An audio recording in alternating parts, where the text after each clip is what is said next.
এখন খেজুরের দোকানে আছি, আপনাদেরকে দেখানোর চেষ্টা করছি কোন খেজুরের দাম কত। এটা বা এই খেজুরটার নাম কি? বাবাস খেজুর। রোজার আগে কত ছিল কেজি? রোজার 2 দিন আগে বেচছিলাম মনে করেন আমরা 500 টাকা, 520 টাকা। ওটা মুখের কাছে নেন। এই শাড়ের এনে লাগান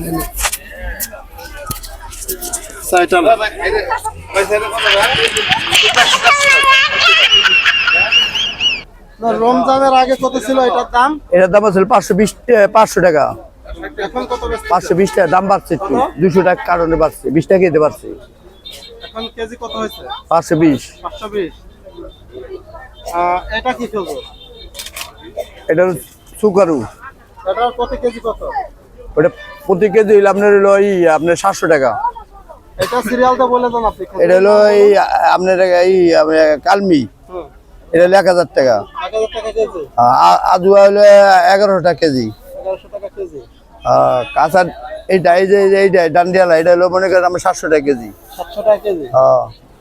সবথেকে লো কোয়ালিটির খেজুর কোনটা আপনার? এই যে এই যে এটা হচ্ছে লো কোয়ালিটির খেজুর। আগে বেচতাম মনে আমরা 180 টাকা কেজি। একটু দেখেন এটা কত করে? 180 টাকা কেজি বেচতাম, 230 টাকা কেনা, 240 টাকা বেচতেছি কেজি।